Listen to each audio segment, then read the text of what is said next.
Welcome back, everybody, to Hoops HD. This is our weekly bracket rundown show, recording here live on tape delay a little after 9:30 on Thursday, February 27th.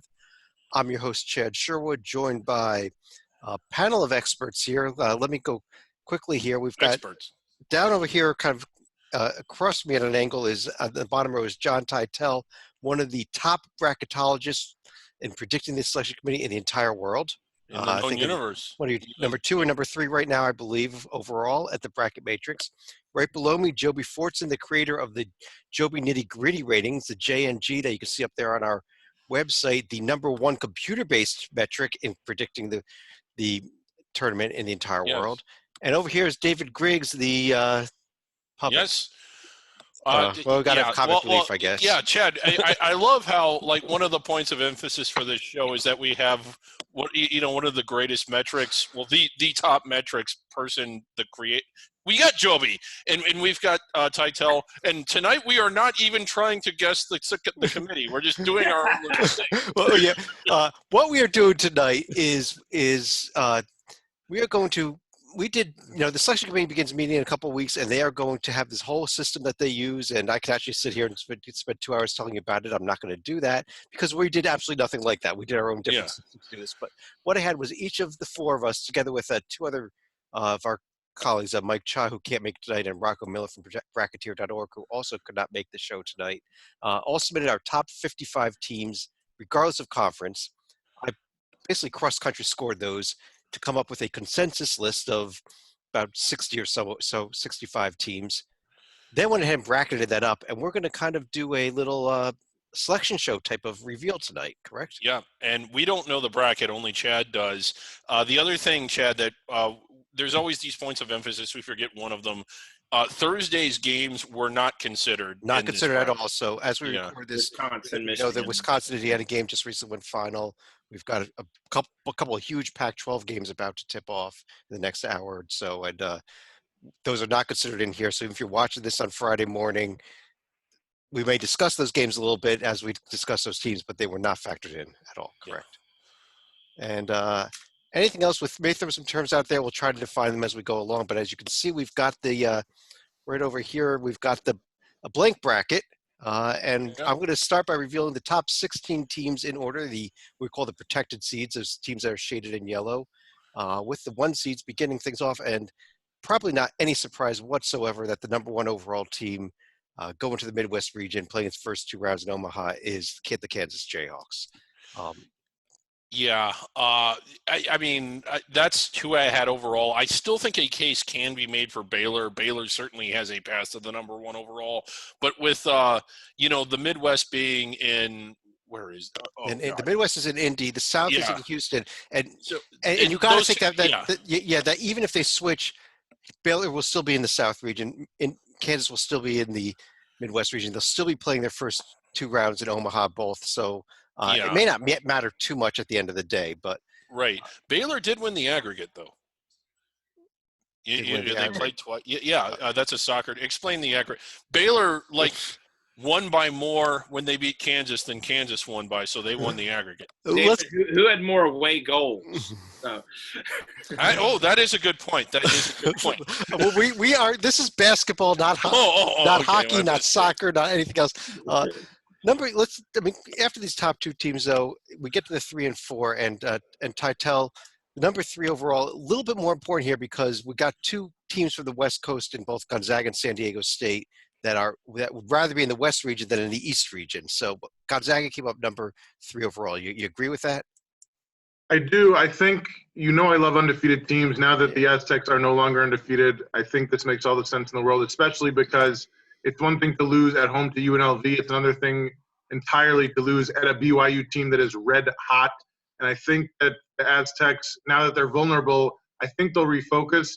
But I think the only reason they're there is because the entire 2 line lost last week. Yeah, and Joe, but there it is. San Diego State is the 4th 1 seed.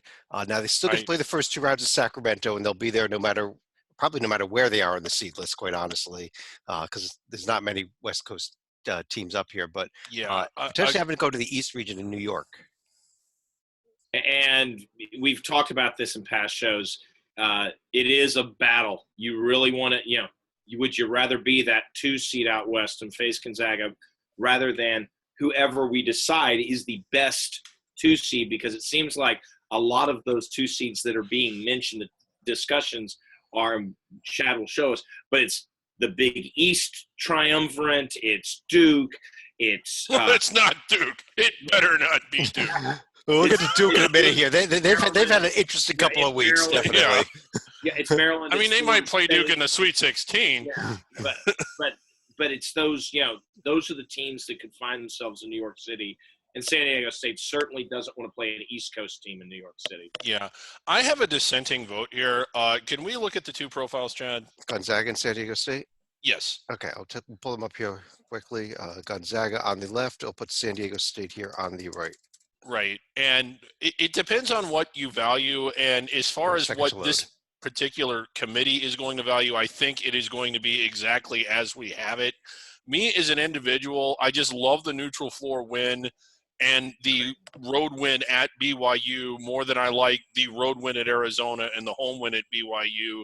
I realize that this bottoms out much, much lower than Gonzaga. Gonzaga probably hasn't really lost to anyone that's in the bottom half of the bracket, much less not even in the NIT. But David, are you ignoring the neutral court win over Oregon, who probably has a very it's good really shot to be in good. yellow here as a protected seat also? Yeah, no, it's really good, but I just don't think it's as good as or neutral floor against Creighton, road win at BYU. I mean, the common opponent in the common game was that San Diego State won at BYU and Gonzaga didn't. And I bet Gonzaga would have beaten UNLV if they played them at home. They probably would have. San Diego State did beat them at home. No, They beat them at UNLV, barely. Let's keep things moving here. Let's go to because this is where things get interesting. Is really beyond the one line. And number 5 overall, this would be the 2 seed, I believe, in the East region. They'll be coming up here, and it actually ends up being the Dayton Flyers. Of all the possible 2 seeds, though, Titel, this is the only team that's not been losing recently, isn't it? Correct. And the thing is, I think there is a path to the number 1 seed for the Flyers. They got Davidson and Rhode Island still to go to finish off the regular season. There's a good chance they could play both of those teams again and/or a top 50-ish Richmond team in the A10 tourney. So if they win out, and I mean like conference tourney win out and are like 30 and 31 and 2 or something, and San Diego State stumbles, maybe not even if they do, but probably they would need to. I think that a 1 seed is in play. I do have a question. Historically, and I know that I always say don't ever look at that, but has a 1 seed, even the Wichita State team that got a 1, has a team ever gotten one that didn't beat anybody in the top half of the bracket? And I'm not downing this Dayton team. I know a lot of people from Dayton watch this podcast. They tweet at me all the time. I like Dayton's team. It's just that, like, I can't – you're going to notice that even when compared to teams that are going to land on our 5 and 6 line, that they've at least beaten someone in the top half of the bracket, and Dayton has not. Well, David, I could see that working against them. Yeah, David, let me jump in here actually and ask a question to Joby kind of on the same line, because I know when you've discussed the way that you've created the JNG metric, one of the things that was always a problem for you in creating the metric was teams like Dayton and Gonzaga that play off of the power conferences, and how the committee, boost those teams up despite the fact they're not getting as big of a quality of wins. And is that the answer really? I think what has happened, and I feel like I'm getting closer and closer on that. It's the toughest thing that anybody who's going to put together a program has. How do you distinguish a team that is legitimately good? Gonzaga, San Diego State, Dayton, the last 3 teams we've mentioned, and compiling awesome records, but compared to a Maryland, which we'll probably see on this line, who will have a lot of wins, or the Big East gang. How do you weigh those two? And there are particular record components that hit it. And Dayton right now Dayton on the J&G is not just 5th. It is a strong 5th. It is coming up hard on Gonzaga and San Diego State. I think John Titel, from a J&G perspective, if it mirrors reality, which I hope it does, that's one of the calling cards of it. Dayton does have a path to a 1, but it requires Gonzaga and San Diego or Gonzaga to slip up again. And I don't know if they will. They need help, but they can do it as long as they themselves. That at Rhode Island should be very nice when it happens, if it happens. Let's keep things rolling along here. The next team up on the 2 line was the Creighton Blue Jays, now that the top Big East team, and this is one of the hottest teams in the nation. Ty, you like this? The Creighton up here all the way up and maybe even getting close to the 1 line themselves? I don't. I agree that with the fact that the rest of the 2 line lost besides Dayton last week, like I see how you get there. And I like them playing in the Midwest, even though I love them a lot more in Omaha, actually. And I don't think they can beat Kansas, unfortunately. They can't go to Omaha. They're actually the host team, so they are not allowed to play in Omaha. Understood. I'm just saying in a perfect world. I understand, though. The fact is they live by the 3 and die by the 3, and they've been living by it the past couple months with all these amazing Tier 1 wins. So I think there's merit to put them up there. The JNG has them in the top 10, but I still think that even though they're trending up and the rest of the 2 lines been trending down, I had them at a 3 this week. Next week, I could see them as a 2 maybe. Okay, but David, you got to look. This is what I look at. We're going to be talking about Villanova and Seton Hall very shortly here, and they won road games at both those places. Yeah, I mean, at Villanova, at Seton Hall, that is remarkable to win not 1 but 2 true road games against teams that I'm assuming are protected seeds, and Marquette probably in the top half of the bracket. I mean, that is a crazily good profile. Okay. Also on the 2 line here, number 7 overall, our top ACC team, Joby, and it's Florida State now with Duke and Louisville having slipped up a little bit. Yeah, well, Florida State's all alone in first place. Yeah. I think if someone is whoever the number 1 seed in the ACC tournament, in particular, if they are all alone, in other words, only have 3 losses or 4 losses, and the others have 4 or 5, they are destined for probably a 2 seed at this point. And I think somebody among that group, it's looking like Florida State right now because the season's running low.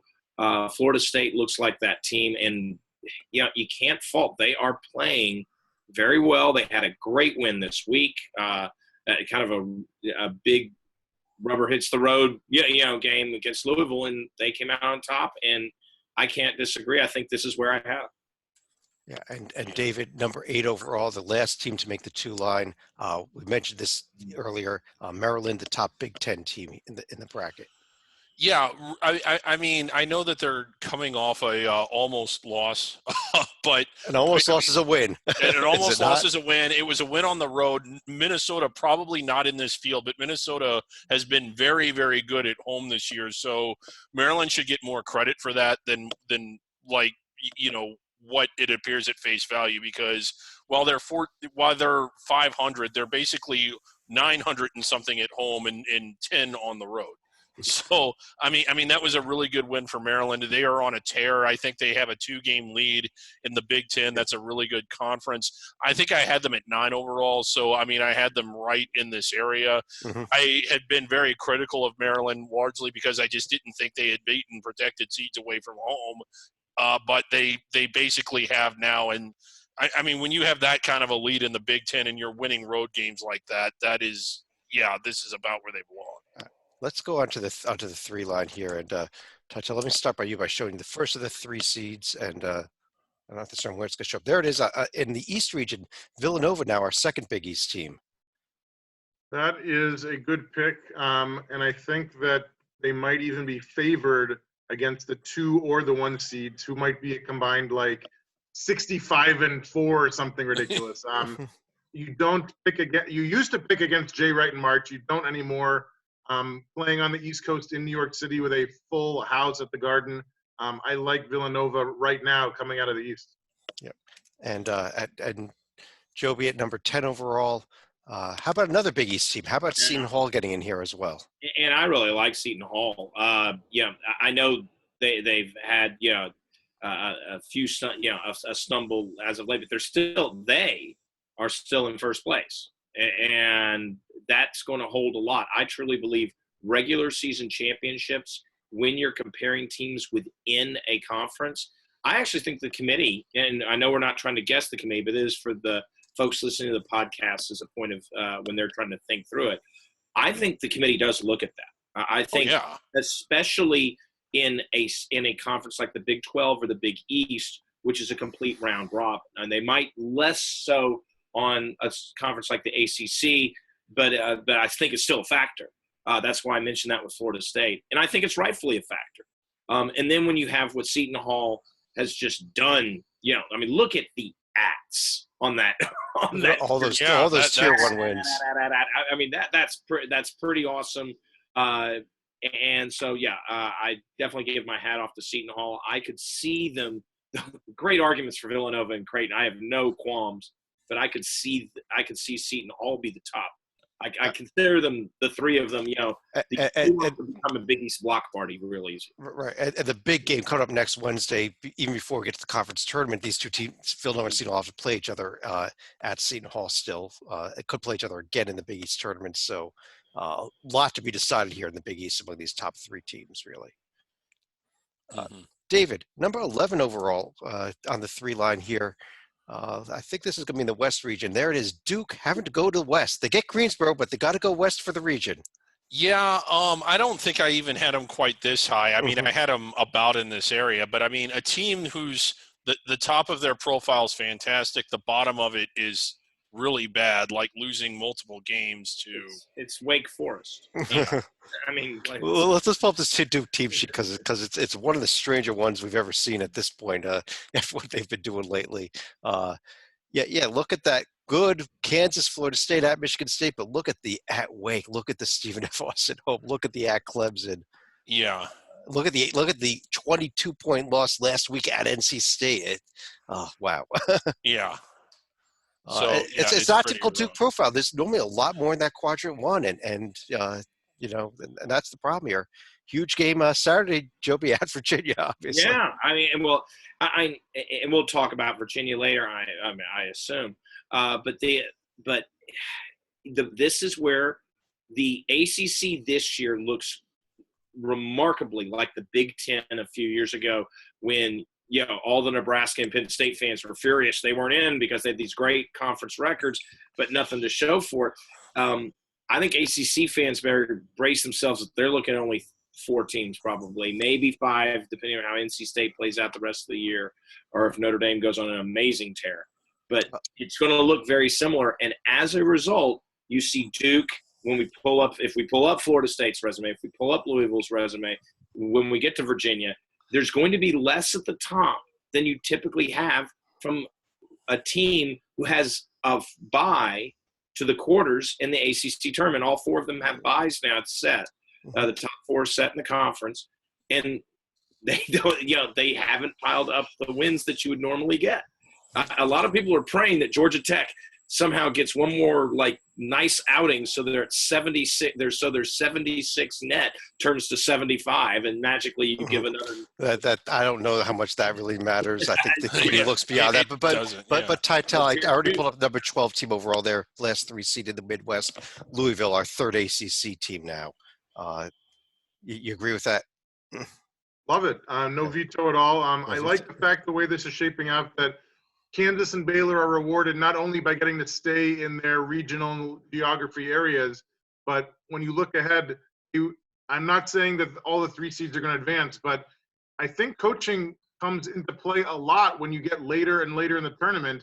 And Jay Wright and Mike Krzyzewski are not going to be facing Scott Drew and Bill Self. I mean, I think that's a big advantage for Kansas and Baylor. Mm-hmm. And that's how it hopefully should be. But David, number 13 overall, as we go to the 4 line, we do have Kentucky, top of the 4 line now, starting to play a lot better, at least in terms of plays.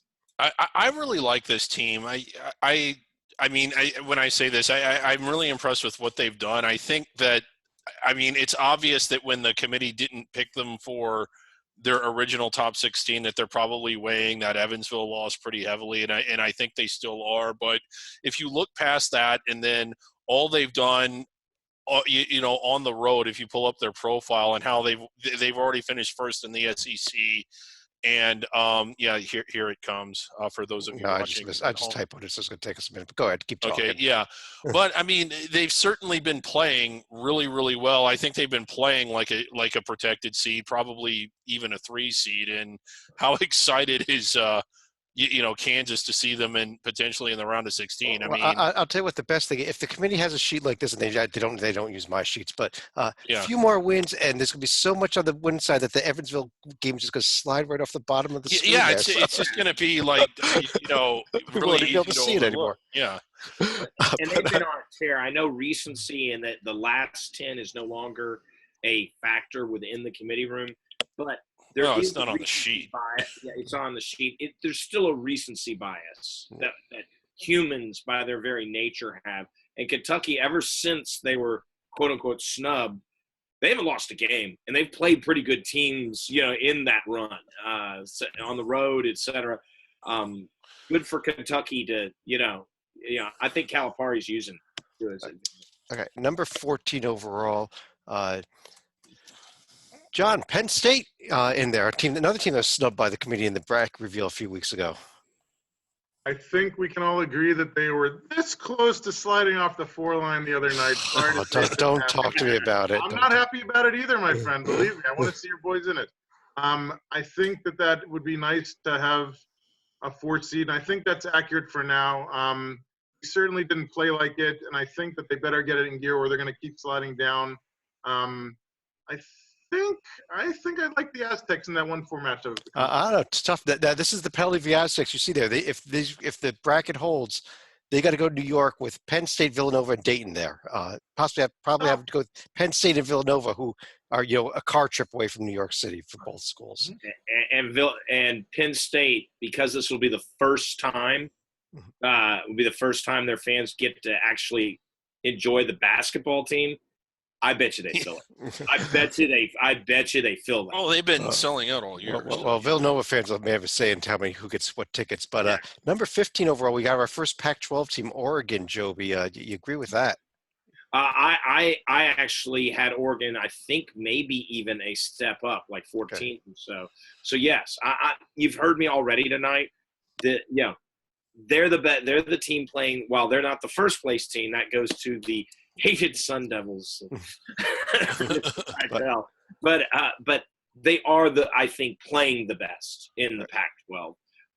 And this is, I had them preseason. They were a Final Four team of mine. I'm not saying that pick is looking great right now, but I do see this team performing and starting to turn it to that level. They had a little hiccups in January and early February, but I think I like the way when you have senior point guard leadership, it means something, and that's what Oregon has. They have one of the best of that. Yeah, and again, look at these brackets. Some interesting games here: Gonzaga versus Oregon, potential West Region holds. First of all, Duke, Maryland, an old, hated ACC rivalry. So, great if that would happen very easily in advance of the Sweet 16 because they're both in Spokane, right. and they're probably very much destined to meet in Spokane. Or not meet in Spokane, but both be in Spokane, regardless of which region they're put in. So they'll get to know each other. David, I know you don't like this, but the number 16 team, our last protected seed, was the Auburn Tigers. Yeah, and again, it's just their wins aren't there. They have a lot of wins. They have a multitude of them, but when it comes to the quality of them, I just don't think they really match up. Here comes their profile. I'll demonstrate. At Arkansas, a really good win. Arkansas is reasonably tough to beat at home, but it's somebody that's 4 games below 500 in the SEC, probably not in our bracket. Mississippi State, another bubble team, and is beating bubble teams or teams outside the field away from home as your best overall wins away from home. Worthy of a protected seed? I don't really think it is. I mean, I know they've beaten Kentucky, but that was at home, still a decent win, but nobody else is really in the top half of the bracket. LSU is in the bracket, maybe in the top half, but not the best road team, and that's it. I just don't think that's enough. On a neutral surface, Richmond is a bubble team, and they beat him on a neutral surface. And NC State's a but bubble we're team. They talking beat about at a home, protected seed. I know, They I beat know. a bubble team on a neutral floor. I just don't think it's Well, there. David, I agree that they were not in my top 16, but the Yeah. team I had in that spot lost tonight, so now they might be in my top 16. Well, Now, if they win on Saturday, yes. Okay. Ty, let me ask you this, though.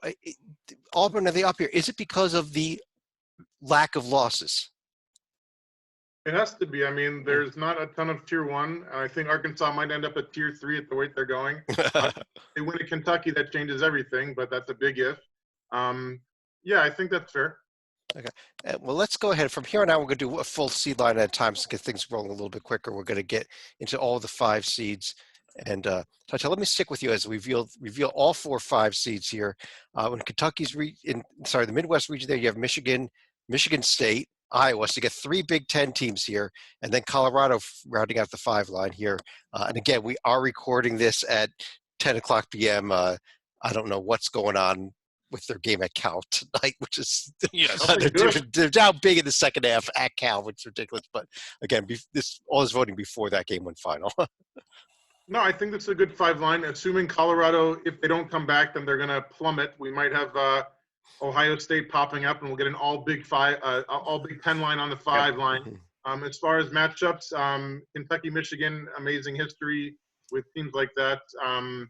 It'll be interesting to see how the Big Ten does, because we've said all along that they are one of, if not the best conference in the country. But unlike Kansas and Baylor in the Big 12, they're not top tier, but their middle is good as anybody. Yeah. And Joby, let me show you the 6th line here and ask you about them. Starting out in the Midwest region, this will be Louisville's potential second-round opponent. You got Butler, then you got 2 more Big Ten teams here, Wisconsin and Ohio State, and you ended out with the West Virginia team that has been plummeting recently. Yeah, West Virginia has been hitting on has not been hitting on cylinders. This is the line of, when you see West Virginia, you see Butler. This is the line of the teams the committee forgot, the land that time forgot, for the committee, because they both were in the bracket reveal, rightfully being replaced by Kentucky and Penn State now, among others. But this is where they belong. They still built enough of a resume to be considered just 3 weeks ago by the committee in the bracket reveal. So I can't really punish them too much yet. They're good teams, well coached. 6 is probably where they belong, and they get to join the Big Ten block party, 5-6 block party. Yeah, look at this. Is where all those Big Ten teams are One of them showing might up. move up. I don't know who was the top 6 on your seed line, Chad, but the point is Colorado is. I mean, I think Ohio State might be that team, as John said. I would agree with that. But Colorado falling, tonight, Yeah, David, just a huge Big Ten block party the last. I mean, we just saw we just put 5 Big Ten teams in the last 2 lines, 6 if you go back another line to add Penn State in. So yeah, it's Big Ten craziness here. Yeah. But David, let me ask you about the 7 line, which I'm going to reveal right now. Starting in the Midwest. What would you like to know, Chad? Again, we got BYU in there going up in the Midwest region. Then another Big Ten team in Illinois, Arizona in there in the 7 line, and Marquette. So let me ask you, and then I'm going to ask Tytel about Arizona. But start with you on Illinois. You had Illinois rated higher than anybody, David. Yeah, I mean, their profile is really impressive, and I think their team's impressive. I mean, they haven't always played up to their ceiling, but they've played really well. Compared to, say, West Virginia, I don't even think it's comparable. Who's better? I think Illinois would, on the court, beat West Virginia. It'll load here in a few. Yeah, but at Michigan, at Penn State, who we have on the protected line, at Whiskey, who's really, really tough at home. I mean, that's a but they can't pick up tier 1 wins at home. They clearly win on the road. I mean, that's they could. Well, yeah, I mean, you got a point there. Tytel, how about your Wildcats, who are just tipped off of the game at USC tonight here as we record this? But is this where they belong in the 7 line? If you look at the metrics, they should be about 4 lines higher. Yes, but I think that you're seeing the future. Some breaking news. Josh Green, not only is he out tonight, he's going to miss the road trip to UCLA as well because of a back injury. Oh, no. Which probably also explains why he missed both free throws at the end of regulation in the loss to Oregon in overtime. So not only has he already cost us one game, if we lose these 2 on the road, we have the excuse that he's not playing, but this could be a horrible weekend in Arizona basketball. Joby, one more team on this line I want to quickly hit on is BYU, because you're again hitting another team outside of the power conferences here. But, with that Gonzaga win, that just vaults them up here, doesn't it? Yes, and they were already trending up. I mean, we talked about it on this podcast in the past, how we liked BYU. I think it was a pretty strong consensus that we liked BYU more than we liked St. Mary's. And now it's very much so.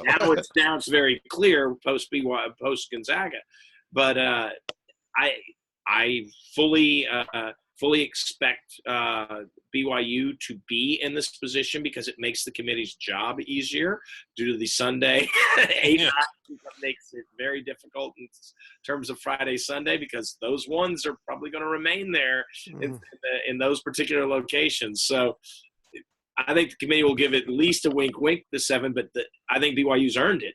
Well, it's against Gonzaga, but out of conference, they played pretty darn well too. And here's going to be the trick with putting BYU in the bracket, because they can't play on a Sunday. That means they can only be in the Midwest or the West to begin with. The Midwest 8-9 line side is probably going to Omaha, whether it's Kansas or Baylor. Yeah. And in the West, the 8-9 line is you can have Gonzaga there, which means it's a conference matchup. So BYU can't be there either. That's why BYU, it's going to be impossible for them to be an 8 or a 9 seed. They're going to have to be a 7 or a 10, and that's it. Well, no, San Diego State's going to the West because they're better than Gonzaga. If San Diego State actually moves up into the West, that's right. BYU could go over there if that happens. Yeah, another reason to think the committee will give it to San Diego State. But San Diego, yeah. You don't move one seed because of the BYU rule. Well, sure you do. Titel. Sure you do. That's the problem. San Diego State's going to be in Sacramento. And so then you're back to your same problem.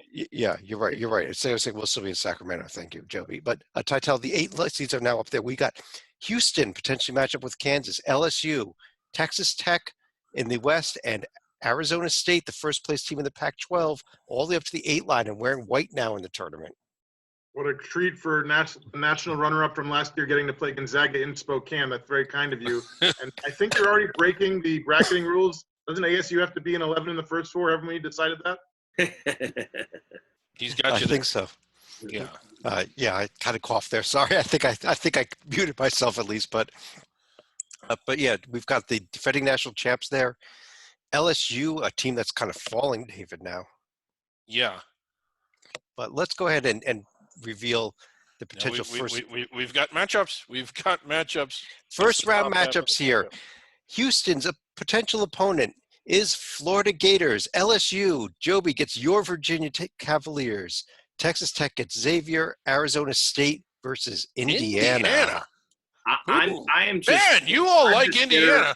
I'm just bitter about the bracketing rules because it should be Texas Tech, Virginia. And absolutely. The bracketing rules say that you should avoid rematches from last year's tournament, which means Texas Tech, Virginia is likely not going to happen. Yeah, it's a shame. And Arizona State played Virginia earlier this year, so there's only so many places Virginia can go, obviously. Okay. Yeah, you all must like Indiana more than I do. Yes, David. Everybody thinks Indiana is a good team other than you. So apparently. This was before their game tonight this. Oh, they've played other ones. I mean, the evidence was rampant before tonight. Yeah, just because they won at Minnesota, they beat Iowa, Penn State, Ohio State, Michigan State, Florida State. They must suck. Yeah, how many of those teams have winning road records? I'm not even going to go there with you, David. I think we just go to Titel as we reveal the 10 seeds instead.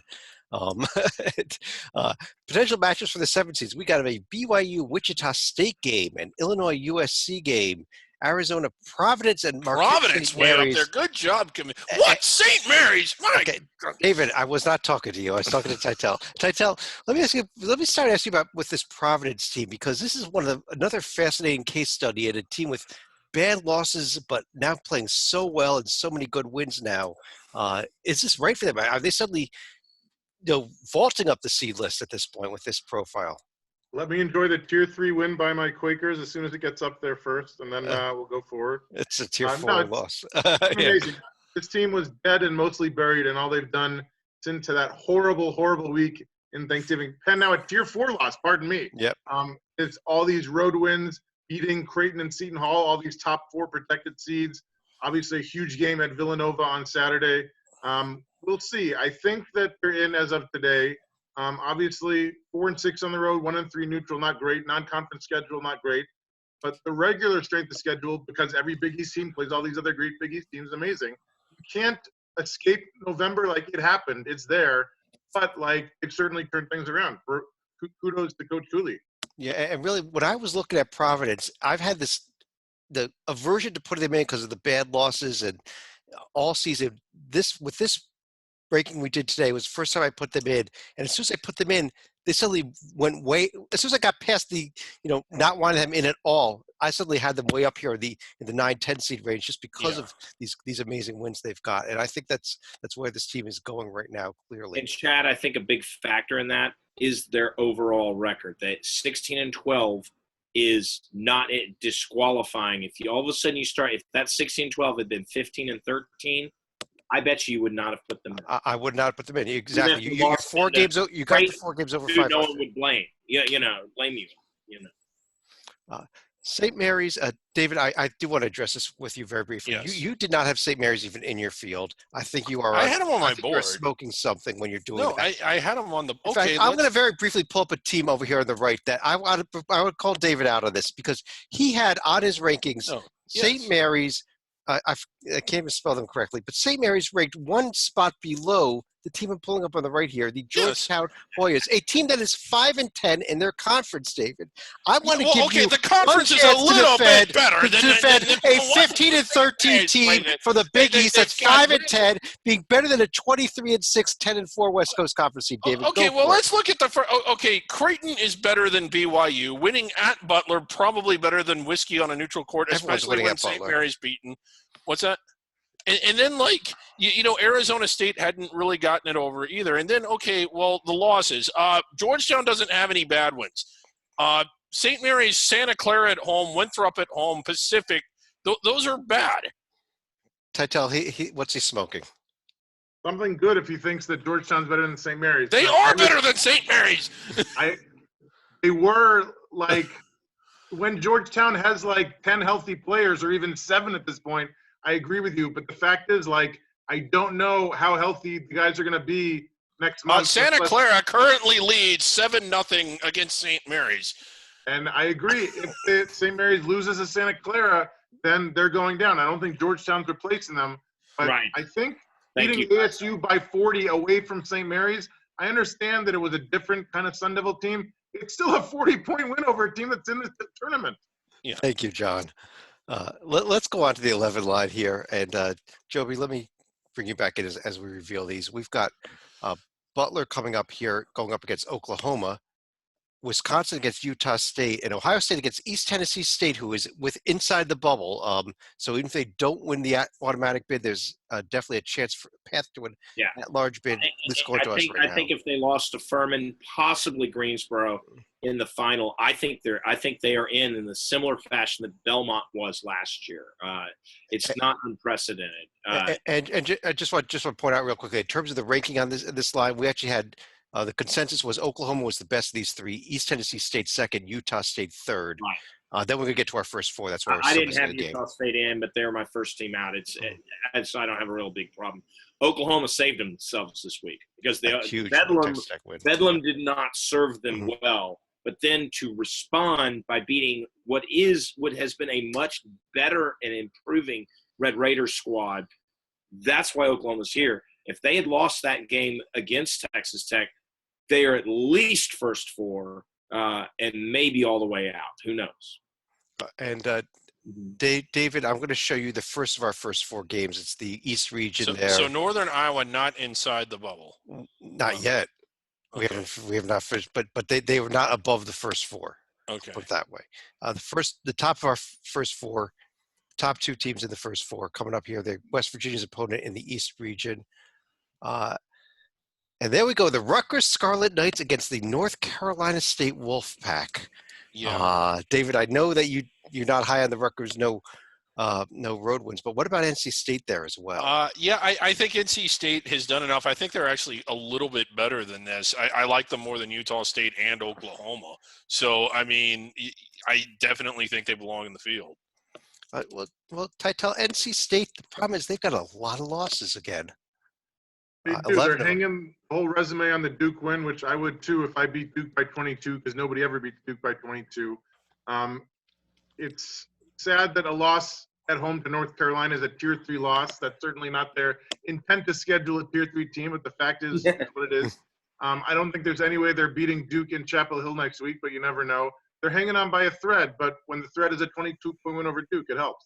They're definitely not beating Duke and Chapel. Well, the win at Virginia is pretty good. Sorry, Durham. My bad. Thank you. Yeah. Joby, our next team up, David already kind of hinted at it, right in between the first four. Actually, Northern Iowa did come in there. I'm Michigan. just going to go ahead and say it. Northern Iowa needs to win the MVC, I think, after losing to Indiana State. I think the MVC is not strong enough to give them additional wins to recover from that. Right. I think Northern Iowa they need to win it. Or NIT.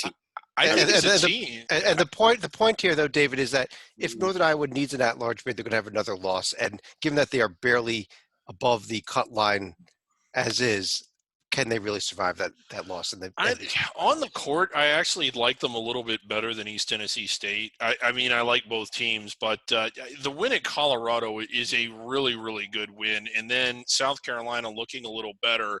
I realize that it's slim pickings, but I don't think it's the Indiana State loss as much as it was that conference opener against Illinois State. You know what's a better profile than Northern Iowa, David? St. Mary's. No, they do. They do not. They beat BYU, Wisconsin, Arizona State, and Utah State, not just Colorado. But well, they beat BYU at home, who doesn't have a winning road record. They beat Whiskey.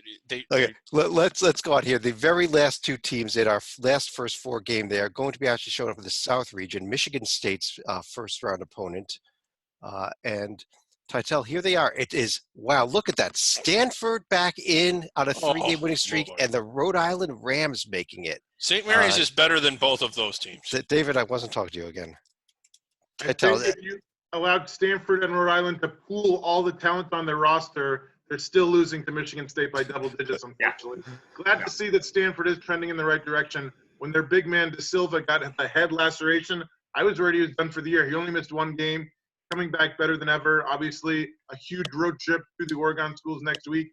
But before that, they have a host Colorado, so plenty of chances to improve that resume. If they lose 2 of the 3, I'm worried they're going to fall off the cliff, but we'll see. There's obviously chances in the Pac-12 tournament to get some solid wins. All right. And Joby, how about Rhode Island? Is this really? They should.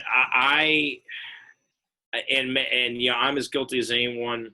I think when you look at them play, I think they are a better team than Richmond. But let's pop up Richmond's resume, because after all, they did win against Rhode Island. Yep. And if someone came in, this is me, not the metrics. Yeah, I mean, it's like I kind of like that Richmond resume a little more. You like the top, but when we go tier 1 and 2, there's a case. But then Brown drags down Rhode Island's. It's not like they're immune. They're St. Louis, St. Bonaventure, but a tier 2 loss to Richmond at home. It's kind of like at Rhode Island, at Rhodey. That should be a tiebreaker of something, along with Wisconsin. I think. David, the top 4 teams that just barely missed out, knocking those teams out, they're going to show up here on the bottom, kind of in the center there. Richmond, actually, the top team out. Yeah, I think Richmond is better than Rhodey in any measurement there is. I think it's close enough. I went pure eye test, as I said. I think Rhode Island plays better. My eyes were bleeding after watching Rhodey almost lose to Fordham. But then by the same token, Richmond's doing the exact same act against GW. I didn't watch that game. They had 3 points against GW. Fordham, same thing. I get it. Titel, beyond those 2 A10 teams, Cincinnati, red hot UCLA team, and even South Carolina getting a little love there. I think that's a little too much love for South Carolina. UCLA, if they sweep the Arizona schools this weekend, certainly right back in it. Cincinnati, I would not count them out at all. I think they have plenty of good wins in the past and ahead in the American. Richmond, I can't figure them out. Like, I want to count them out when they're leading scorer fractures his sternum, and then he comes back, and then they're playing awfully. Like, the good news is they're all in conferences where they'll have chances to win, but I think this is a good list because I don't think any of these teams are in as of today. And I got to throw 6 more teams up here that did get votes as well. Joby, Mississippi State, Georgetown, who only David liked, Texas, believe it or not, Arkansas, Memphis, even Syracuse got a little votes again in our top 55. So that may have been people that liked them to be among the top few teams out. Yeah, no, and I actually am starting to really like this Texas resume. I'm sorry. I am. And I know that they don't even. I brought it up Monday night. So go ahead. Yeah, I didn't. I know the top isn't just lovely, but it's like when you. Yeah. I mean, the guy at Purdue was. It's going to be at least a good metric win in Purdue if they'd have a better overall record. Hey, tonight helped. It'll be looking better. West Virginia, legit. Top 16. Almost a protected seed. And not a lot of bad, because even those tier 2 losses, you're not saying, oh, Oklahoma, Georgetown on neutral. I mean, at Iowa State isn't wonderful. But, LSU at home, that's okay. That's tier 2 by an inch. Yeah. I mean, it's kind of screams first 4, prove it to me. It really does. David, I want to bring up one other team here. They're also going to show up on the 12 line here. They actually got some votes to be among the top 55, although I don't think anybody actually voted them in. But Stephen F. Austin got a little bit of love from our committee. I don't know that there's enough there for them. Obviously, if they suffer a bad loss in the Southland tournament, I think they're done, though, for at-large. Yeah, I think it comes down to that. Like, even if they end up inside the bubble, I think the question will be, would they have been had they lost in the Southland tournament? Yeah. I don't know how the committee is going to measure them. I mean, I can obviously look at their profile and, do the generic measuring at that, but like, are they going to ask themselves the question, well, what would other bubble teams have done against this schedule? Would they have been 28-3 against it? They would have gotten their ass kicked in Durham. Yeah. Well, I mean, you can do I think they'll get in? No. Did I have them in? No. Do I think that a case can be made for them and maybe will be made for them? Yes, I do. Like, if this were debate class and you were assigned argue Stephen F. Austin, you could easily do it. They did win at Duke, and they have, with the exception of on one occasion, avoided bad losses. So let's go ahead and take a look at the rest of the matchups here. We're going to fill in the rest of the single bid conferences, starting with that last 12 seed, actually. That would be Yale, the Ivy League champion, would be going up against Colorado there. Yale versus St. Mary's. Who wins that game? Of course, St. Mary's, easily. Of course on the 13 line now, which are the opponents for the 4 seeds in the first round, we see Kentucky is going to get Liberty, a tough matchup there for Kentucky. Well, that's a fun Bowling Green in for the first time since 1963 or 68 or something like that. Yeah. For Auburn, New Mexico State in against Oregon, and Vermont against Penn State. I don't know that Vermont can pass that game. Dangerous game for Penn State. Vermont's good. I think they would clobber St. Mary's. On the 14 line, as I mute David here, if I can get the 14 line to show up here. These are the 3 seeds first round opponents. Louisville getting North Texas, Seton Hall getting South Dakota State, Duke getting Colgate, and Villanova, Jay Wright against Hofstra Titel. What do we think? You love the matchup of the coach at his current school against the coach at his old school. Love it. Yep. Let's do something even more fun, David. On the 15 line, we've got. Oh, I'm unmuted now. Good. We got Creighton against Radford, Florida State against Belmont, Maryland against Little Rock, and the Battle of Dayton in Cleveland. Yeah. Dayton and Wright State. How Dayton about that? And Wright State. Yeah. Wright State having a good year. Oh, boy, what a miserable end that would be. But, that would be a fun matchup. You kind of wish those 2 teams played. I think they used to, but they haven't for a while. You kind of, especially now that they're both sort of tournament semi-regulars. You'd like to see them play regularly. Yeah.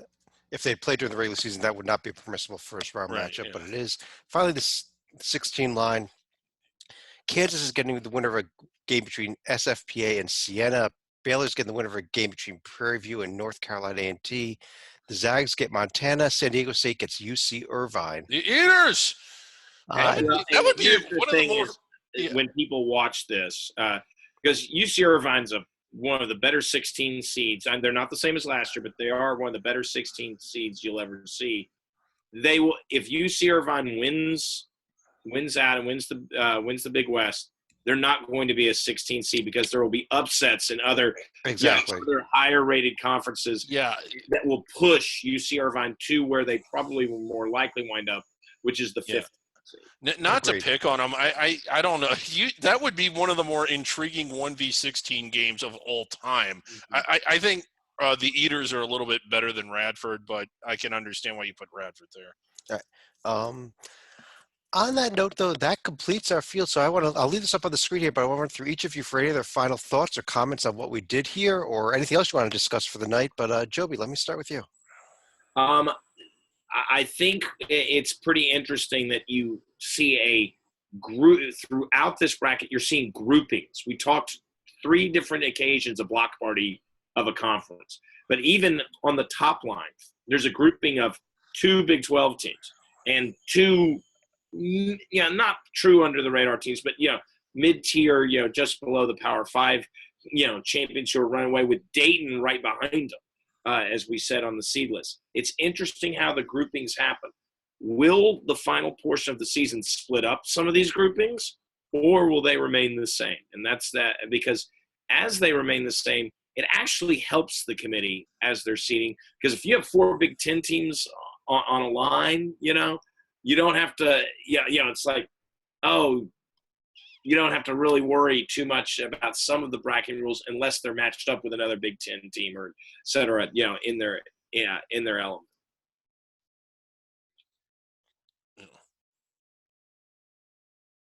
Are you going to put Ohio State in for Colorado right now?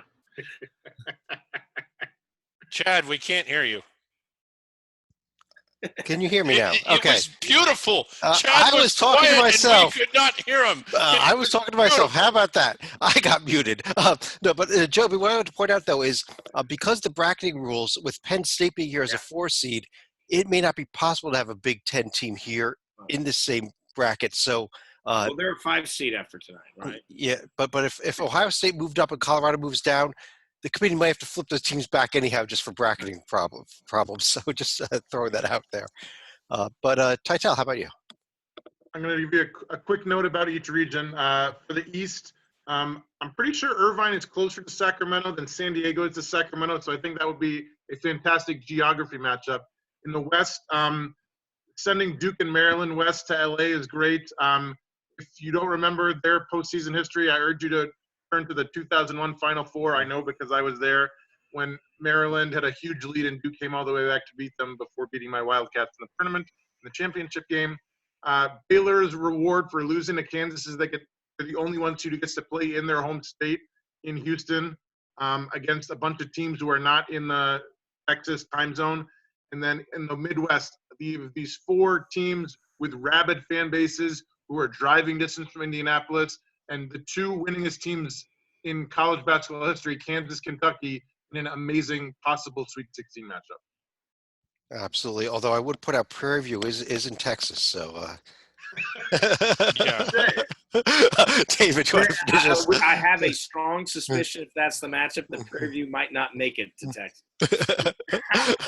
Yeah, they probably don't get by North Carolina A&T. But David, do you want to finish the show out? Yeah, first comes to first. It's like you see a lot of bracketology all over the place right now, and a lot of people yelling at bracketologists largely because they don't think they've seeded their team high enough. But I think a lot of people that do that get overly fixated on the data. It's like quad 1 wins, quad 2 teams. That's sort of a real superficial way of evaluating the team. The data itself really doesn't determine anything other than where on the page a piece of information goes. I mean, it doesn't decide anything. The committee does that, and it's a process of debate, discussion. I mean, you know that from doing like our mock committees every year. So again, you kind of have to look past the data sometimes to really get what the committee is going to do, because if you have 4 quad 1 wins and they're all at home against teams in the 70s and none of those teams have winning records on the road, you're not necessarily better than somebody else that has 2 quad 1 wins, but those were on the road against really protected seeds. So Georgia Tech is a quad 1 win. yeah, Georgia Tech is a quad 1 win that you're not getting quad 1 credit for. I mean, these aren't people that just mindlessly look at team sheets and base their decisions off that. It is a committee process. My second thought is getting back to St. Mary's. They should beat Santa Clara tonight if they're as good as everybody thinks they are. And if they do, then I'm going to start to come around and like them a little bit more. And they've now taken a lead in that game, by the way. Yeah. But No, if I will back off of St. Mary's if they win the night.